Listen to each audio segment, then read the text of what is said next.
Hey everyone, my name is David Dunbar, or the Theme Park Evangelist. It is finally time for another at-home vlog. It has been a while.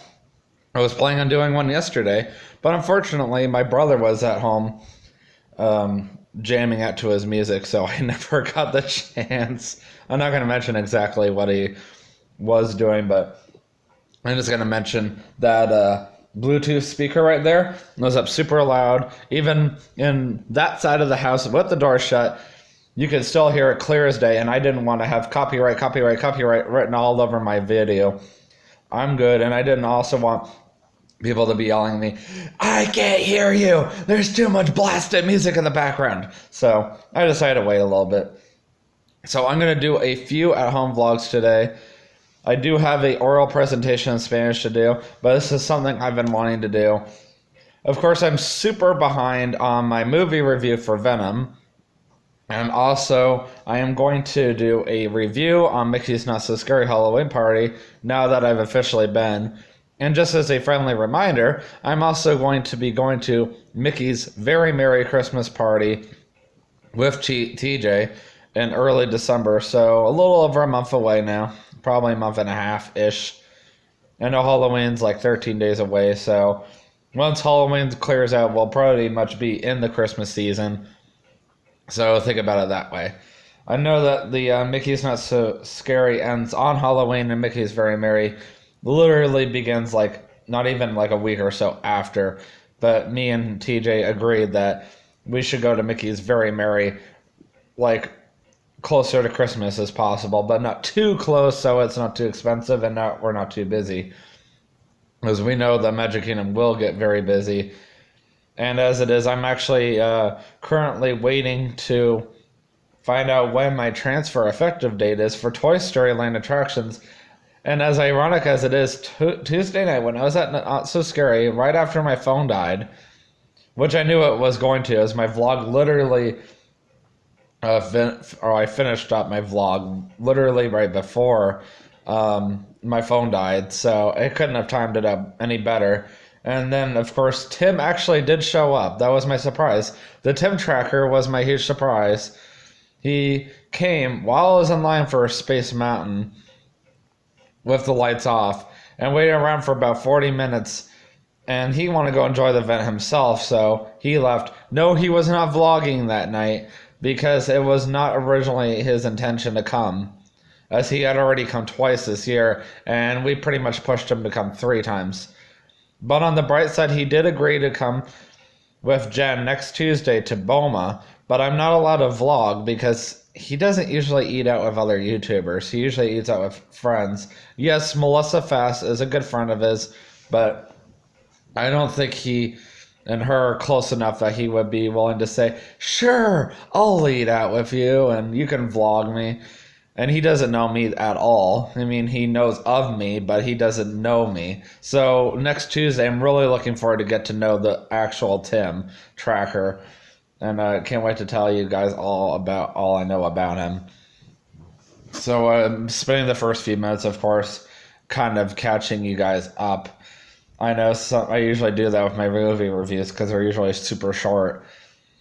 And then also, what was I also going to mention? I think I was going to mention that I'm going to SeaWorld on Sunday, October the 28th. That is something I revealed on my Theme Park Evangelist Facebook page yesterday.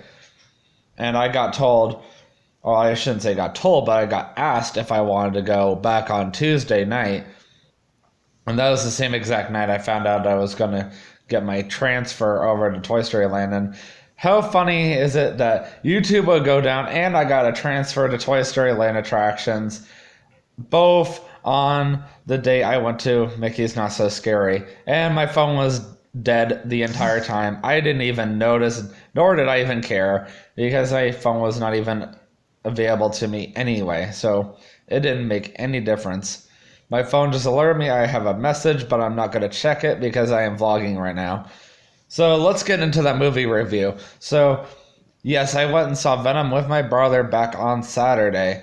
I'm trying to remember the exact date. I think it was Saturday, October the 13th. So I am going to volunteer at Bok Tower Gardens this Saturday morning. I'm going to be a floater, so I could be used anywhere. I was originally down to help out in the parking booth, and I had taken myself off, and because I was under the impression I was supposed to, well, I was actually supposed to work late. Literally not till Tuesday did I find out that I didn't have to. So I gave, and of course I had already messed myself up and put myself down as an afternoon volunteer shift person when public schedules me nights now. So that didn't work out for me at all. So I'm back on the volunteer shift. But that's what I'm doing this Saturday. And last Saturday, since I worked 1:15 to 6 at Publix, my brother and I went to our local theater and watched Venom. So Venom is finally got his own movie. We kind of briefly saw him in Spider-Man 3, and he had a fight with Spider-Man up in the cathedral of a church or something like that, or the rafters. So in this movie, Venom and all of his, whatever you call it, other species, I guess you could say, came down to planet Earth to take over other people and eat all the people alive and make planet Earth theirs. And at the same time, there's a business, like a science facility called Life, that was doing experiments on the same exact thing, trying to see if they could create their own species of the same exact alien creature. And it was not working because they kept using the wrong people. They kept bringing in one test subject after another.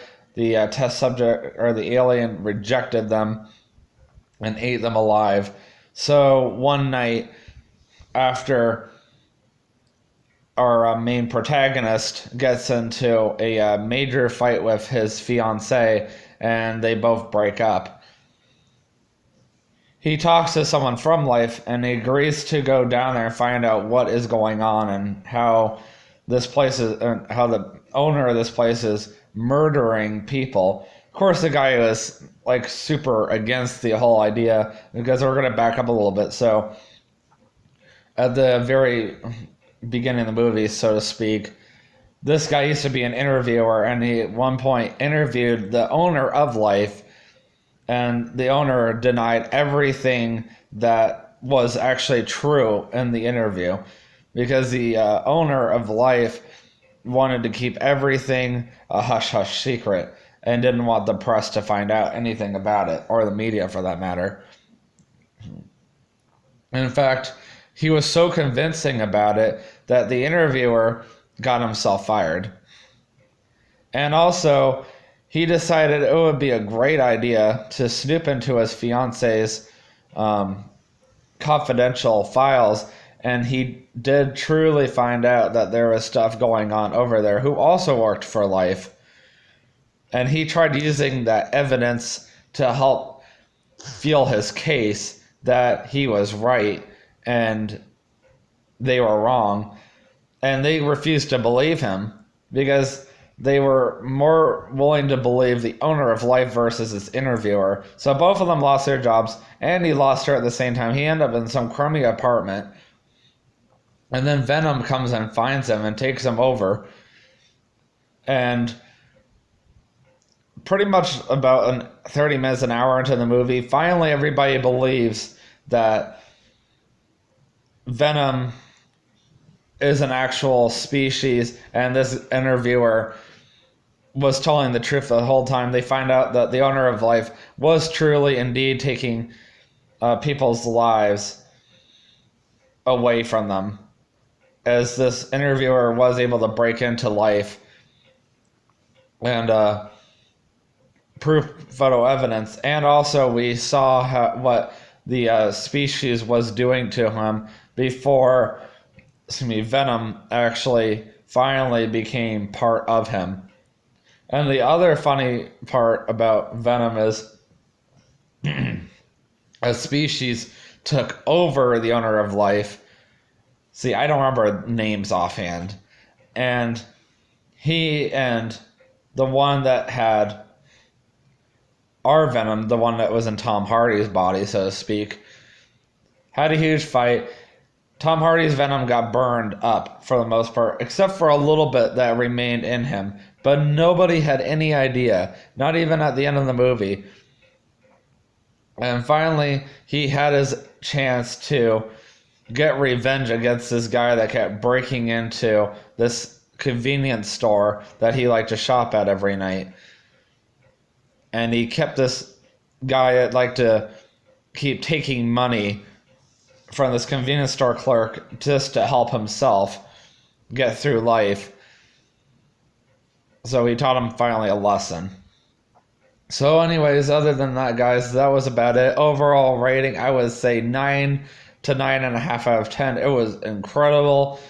It had some language in it. I would say family-friendly rating, about 3 out of 10. I definitely gave you guys a lot more information about the movie than I normally would. This was probably a longer vlog than usual, too, not to mention.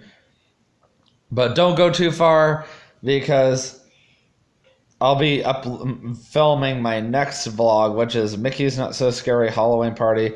And of course, that sounds silly for me to say considering this is not a live vlog. Because as soon as I end this one, I'm going to start filming the next one. And then I'm going to start filming the next one. And then I'm going to upload all 3 of them at the same time while I'm getting to work on my schoolwork. So I'll see you guys on the next vlog. And always remember, you can do all things through Christ who strengthens you. Have a great day and peace out.